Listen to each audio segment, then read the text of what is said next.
नमस्कार. मी डॉक्टर मोनाली संदीप कुमार साळुंखे आणि पुन्हा एकदा आपण 21 ऑगस्टच्या पूर्वपरीक्षेसाठी एक प्रश्न घेऊन आलेलो आहोत, ज्याचं आपण विश्लेषण करून त्याच्याशी संबंधित संकल्पना समजून घेणार आहोत. तर इथे आज आपण मानवी आरोग्य व रोग हा एक महत्त्वाचा टॉपिक बघणार आहोत, ज्याच्याशी संबंधित प्रश्न तुम्हाला यापूर्वी कमिशनने विचारलेला आहे. त्याचं विश्लेषण आपण करणार आहोत आणि त्याचबरोबर या टॉपिकशी संबंधित महत्त्वाची संकल्पनाही समजून घेणार आहोत. तर मानवी आरोग्य व रोगालाच आपण ह्युमन हेल्थ अँड डिसीजेस असं इंग्लिशमध्ये म्हणत असतो. आणि याच्याशी संबंधित प्रश्न तुम्हाला 2020मध्ये विचारला गेलेला आहे MPSCकडून, कमिशनकडून. आणि हा प्रश्न आहे खालीलपैकी कोणता आदिजीवजन्य रोग म्हणजेच प्रोटोझोअल डिसीज हा TCTC माशी चावल्यामुळे होतो. TCTC म्हणजेच सेटसे माशी, तिचा प्रोनाऊन्सिएशन सेटसे माशी असं होतं. तर TCTC म्हणजे सेटसे माशी चावल्यामुळे कुठला आदिजीवजन्य रोग होतो हे आपल्याला इथे या प्रश्नामध्ये विचारलेलं आहे. आणि त्यासाठी पर्याय दिलेले आहेत: स्लीपिंग सिकनेस, दिल्ली बोली, काला आजार आणि चागास रोग. तर याच्याशी संबंधित महत्त्वाची संकल्पना आपण इथे आता समजून घेणार आहोत आणि मग या प्रश्नाचं विश्लेषण आपण करणार आहोत. तर विश्लेषणाशी संबंधित संकल्पना आता आपण इथे बघणार आहोत. ओके, तर आपण सुरुवात करणार आहोत रोग आणि त्यांचं वर्गीकरण याला. तर मानवी आरोग्य व रोगामध्ये जे रोग समाविष्ट होतात, ज्या रोगांचा आपण अभ्यास करतो, त्याचं वर्गीकरण बेसिकली केलं जातं. आणि या रोगांचं वर्गीकरण, याचे प्रकार बेसिकली कालावधीनुसार, प्रसारानुसार आणि कारणांनुसार वेगवेगळे पडत असतात. तर वेगवेगळे प्रकार आपल्याला बघायला मिळत असतात. तर कालावधीनुसार डिसीजेस हे ॲक्यूट आणि क्रोनिक डिसीजेसमध्ये क्लासिफाय होतात. तीव्र रोग आणि दीर्घकालीन रोग या दोन वर्गीकरणामध्ये वर्गीकृत करत असतो आपण रोगांना कालावधीनुसार. ओके, तर कालावधीनुसार तीव्र रोग म्हणजेच ॲक्यूट डिसीजेस आणि दीर्घकालीन रोग म्हणजे क्रोनिक डिसीजेस असं रोगांचं वर्गीकरण केलं जातं. प्रसारानुसार रोगांचं वर्गीकरण हे प्रदेशानिष्ठ रोग म्हणजेच एंडेमिक डिसीजेस, व्यापक रोग किंवा साथीचे रोग म्हणजेच एपिडेमिक डिसीजेस आणि सार्वदेशिक रोग म्हणजेच पॅन्डेमिक डिसीजेसमध्ये केलं जातं. आणि कारणानुसार रोगाचं वर्गीकरण हे अनुवांशिक रोग म्हणजेच कंजेनायटल डिसीजेस आणि उपरजित रोग म्हणजेच ॲक्वायर्ड डिसीजेसमध्ये केलं जातं. आता यांचं पुन्हा डिटेल डिस्कशन आपण जेव्हा सेपरेट लेक्चर याच्यावर घेणार आहोत तेव्हा आपण करणारच आहोत. पण सध्या परीक्षेच्या दृष्टीने तुम्ही एका स्लाईडच्या अँगलने रोगांचं वर्गीकरण थोडक्यात अंडरस्टँड करून घेऊ शकतात. आणि मग या उपरजित रोगांमध्ये कशाचा समावेश होतो, तर संसर्गजन्य रोग आणि असंसर्गजन्य रोग. तर बेसिकली संसर्गजन्य रोग आणि असंसर्गजन्य रोगांचा समावेश हा उपरजित रोगांमध्ये म्हणजे ॲक्वायर्ड डिसीजेसमध्ये होत असतो, हे लक्षात ठेवायचं आहे. तर यापैकी संसर्गजन्य रोग जो आहे त्याला कम्युनिकेबल डिसीज म्हणणे, असंसर्गजन्य रोग म्हणजे नॉन कम्युनिकेबल डिसीज, हे दोन डिसीजेस बेसिकली ॲक्वायर्ड डिसीजेसच्या अंडर समाविष्ट होत असतात. आणि आदिजीवजन्य रोग आहे तो बेसिकली या सगळ्या रोगांमध्ये कोणत्या वर्गीकरणामध्ये समाविष्ट आहे हे आपल्याला थोडक्यात समजून घ्यायचं आहे. तर बेसिकली आपल्याला इथे संसर्गजन्य रोग थोडक्यात अभ्यासायचे आहेत आणि याच्यामध्ये बेसिकली कुठे आदिजीवजन्य रोगाचा समावेश होतो ते आपल्याला बघायचं आहे. आणि नंतर मग आपण पुढच्या काही सबसिक्वेंट स्लाइड्स बघणार आहोत. यानंतर मी जे लेक्चर्स घेणार आहेत तुमचे, त्यामध्ये आपण डिटेल या सगळ्यांचं डिस्कशन करणार आहोत. तर संसर्गजन्य रोग जे आहेत ज्यांचा समावेश उपरजित रोग म्हणजे ॲक्वायर्ड डिसीजेसमध्ये होतो, त्याच्यामध्ये बेसिकली जीवाणूजन्य रोग, विषाणूजन्य रोग, कवकजन्य रोग, कृमीजन्य रोग आणि आदिजीवजन्य रोगांचा समावेश होतो. कृमीजन्य रोगांनाच हेल्मिंथिक रोग असंही म्हणतात. तर basically bacteria, viruses, fungus, worms, protozoa हे जे सूक्ष्मजीव आहेत, हे जे मायक्रो ऑर्गॅनिझम्स आहेत, ते संसर्गजन्य रोग सगळीकडे पसरवण्यासाठी रिस्पॉन्सिबल असतात. आणि हे कम्युनिकेबल डिसीजेस जे असतात ते या प्रकारच्या सूक्ष्मजीवांमुळे होतात. म्हणून या प्रकारच्या सूक्ष्मजीवांनी तयार केलेले रोग किंवा यांच्यामुळे झालेले जे रोग असतात त्यांचा समावेश संसर्गजन्य रोगांमध्ये म्हणजेच कम्युनिकेबल डिसीजेसमध्ये केला जात असतो. तर इंग्लिशमध्ये यांना आपण बॅक्टेरियल, व्हायरल, फंगल, वर्म किंवा हेल्मिंथिक आणि प्रोटोझोअल डिसीजेस रिस्पेक्टिव्हली म्हणत असतो. तर यापैकी बेसिकली प्रत्येक डिसीजेसमध्ये म्हणजे जीवाणूजन्य रोग, वेदर इट इज विषाणूजन्य रोग, कवकजन्य रोग, कृमीजन्य रोग, आदिजीवजन्य रोग आहेत, त्याच्यामध्ये कुठल्या कुठल्या रोगांचा समावेश होतो किंवा हे सूक्ष्मजीव कुठले कुठले रोग किंवा डिसीजेस कॉज करतात ह्युमन बिईंगला ते आपण थोडक्यात बघणार आहोत. तर आपण सगळ्या प्रकारचे जीवाणूजन्य रोग इथे अभ्यासणार आहोत. त्यानंतर विषाणूजन्य, कवकजन्य, कृमीजन्य आणि आदिजीवजन्य रोग अभ्यासणार आहोत.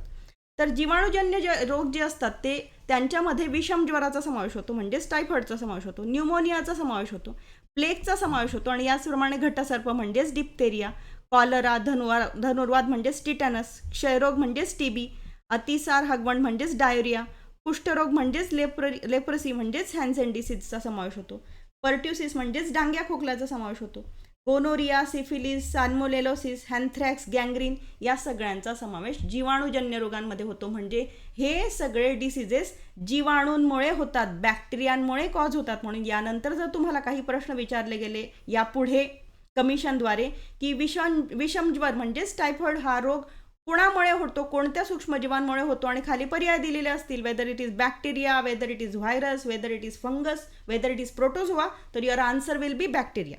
Like that you will have to keep in mind की हे सगळे जे आजार आहेत ते बॅक्टेरियल डिसिजेस आहेत. ओके.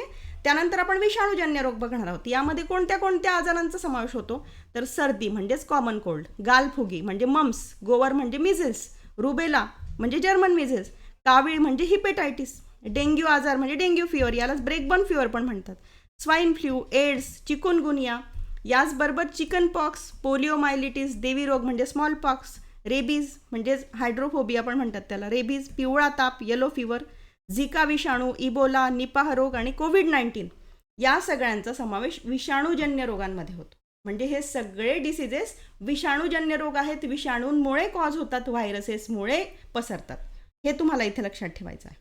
त्यानंतर कवकजन्य रोग कुठले कुठले असतात, तर ॲस्परजिलोसिस, रिंगवर्म, ओके, न्यूरायटिस, फुफ्फुस व मेंदूचा संसर्ग, कानाचा संसर्ग, thrush disease of throat, onychomycosis, histoplasmosis, candidiasis, geotrichosis, blastomycosis, otomycosis, chromomycosis, mycetoma, allergy, mucormycosis. हे तर तुम्ही रिसेंटली पॅन्डेमिकमध्ये ऐकलंच असेल. ज्या पोस्ट कोविड सिच्युएशन्स असतात त्याच्यामध्ये म्युकरमायकोसिस होतो कोविड पेशंट्समध्ये. तो सुद्धा कवकजन्य रोग आहे. ॲथलेट फूड्स हा सुद्धा कवकजन्य रोग आहे, हे तुम्ही इथे लक्षात ठेवायचं आहे. ओके. त्यानंतर कृमीजन्य रोग कुठले कुठले असतात, तर ॲस्केरियासिस, फिलॅरियासिस, एन्टोरोबियासिस, असायक्लोस्टोमियासिस, ट्रायकिनोसिस. ओके. हे सगळे कृमीजन्य रोग आहेत, म्हणजेच हेल्मिंथिक रोग आहेत. ओके. वर्म डिसिजेस आहे, हेल्मिंथिक डिसिजेस आहेत, कायम लक्षात ठेवायचे आहेत. ओके. तर ट्रायकिनोसिस सुद्धा कृमीजन्य रोग आहे, हेल्मिंथिक रोग आहे. त्यानंतर आदिजीवजन्य रोग म्हणजेच प्रोटोझोअल डिसिजेस कुठले कुठले असतात, तर आफ्रिकन स्लिपिंग सिकनेस म्हणजेच याला गॅम्बियन ताप, गॅम्बियन डिसीज, गॅम्बियन आजार म्हटलं जातं. Rhodesian sleeping sickness, South American sleeping sickness म्हणजेच Chagas disease, amoebiasis, giardiasis, leucorrhoea, kala azar, balantidiasis, malaria. याच्यात बिनाईन मलेरिया, सेरेब्रल मलेरिया आणि क्वारंटाईन मलेरियाचाही समावेश होतो. तर बिनाईन मलेरिया, क्वारंटाईन मलेरिया आणि सेरेब्रल मलेरिया हे मलेरियाचेच प्रकार आहेत. तर या सगळ्यांचा समावेश आदिजीवजन्य रोगांमध्ये होतो, कारण हे सगळे डिसिजेस प्रोटोझोआ म्हणजेच आदिजीवांमुळे होत असतात, कॉज होत असतात. ओके. तर हे डिसिजेस कोणामुळे कॉज होतात, तर प्रोटोझोआमुळे कॉज होतात. That's why we call them as आदिजीवजन्य रोग, प्रोटोझोअल डिसिजेस. आता आपण प्रश्नाकडे वळणार आहोत. ही सगळी इन्फॉर्मेशन आपण या टॉपिकच्या बाबतीत घेतलेली आहे. आता आपण पुन्हा प्रश्न बघूयात. प्रश्न विचारलेला आहे, खालीलपैकी कोणता आदिजीवजन्य रोग म्हणजेच प्रोटोझोअल डिसीज हा TCTC माशी चावल्यामुळे होतो. तर आपण इतक्यातच प्रोटोझोअल डिसिजेस बघितले. स्लिपिंग सिकनेस जो आहे बेसिकली तो प्रोटोझोअल डिसीज आहे.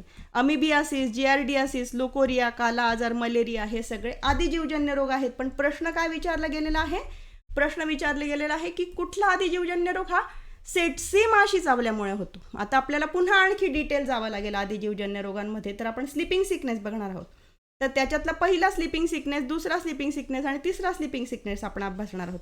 पहिला स्लिपिंग सिकनेस आहे आफ्रिकन स्लिपिंग सिकनेस, यालाच गॅम्बियन ताप म्हणतात. तर हा रक्त शोषणाऱ्या सेटसे माशीद्वारे होतो, ग्लॉसियन पॅल्पेलिस म्हणतात तिला. तर या माशीद्वारे हा आजार होतो, स्लिपिंग सिकनेस होतो. कुठल्या प्रकारचा, आफ्रिकन स्लिपिंग सिकनेस, कारण स्लिपिंग सिकनेसचे प्रकार आहेत. रोडेन्सियन स्लिपिंग सिकनेस आहे जो रक्त शोषणाऱ्या ग्लॉसिना मॉर्सिटन नावाच्या माशीद्वारे होतो. एक साऊथ अमेरिकन स्लिपिंग सिकनेस आहे ज्याला चागट डिसीज म्हटलं जातं, तो रक्त शोषणाऱ्या पॅन्स्टोनगायलस मेजिस्टस नावाच्या किड्याद्वारे होतो. आणि प्रश्न विचारलेला आहे कोणता आदिजीवजन्य रोग हा सेटसे माशी चावल्यामुळे होतो, तर आफ्रिकन स्लिपिंग सिकनेस हा रक्त शोषणाऱ्या सेटसे माशीद्वारे होतो, म्हणजे ग्लॉसियन पॅल्पेलिसद्वारे होतो. म्हणून या प्रश्नाचं उत्तर आहे स्लिपिंग सिकनेस. आणि त्यातही तुम्हाला यापुढे प्रश्न विचारला गेला की कुठला स्लिपिंग सिकनेस सेटसे माशी चावल्यामुळे होतो, आफ्रिकन की रोडेन्शियन की साऊथ अमेरिकन, तर तुमचं उत्तर असणार आहे आफ्रिकन. आफ्रिकन स्लीपिंग सिकनेस हा बेसिकली सेटसे माशी चावल्यामुळे होतो. यापूर्वी आपण बघितलेलं आहे आफ्रिकन स्लीपिंग सिकनेस जो आहे तो सेटसे माशी चावल्यामुळे होतो. म्हणून या प्रश्नाचं योग्य उत्तर आहे पर्याय क्रमांक 1. आणि डिटेल पुन्हा बघायचं असेल तर याच्यातला आफ्रिकन स्लीपिंग सिकनेस जो आहे, ज्याला गॅम्बियन ताप सुद्धा म्हटलं जातं, ज्याला गॅम्बियन ताप पण म्हटलं जातं, तो स्लीपिंग सिकनेस हा सेटसे माशी चावल्यामुळे होतो. ओके, त्यामुळे या प्रश्नाचं योग्य उत्तर आहे पर्याय क्रमांक 1.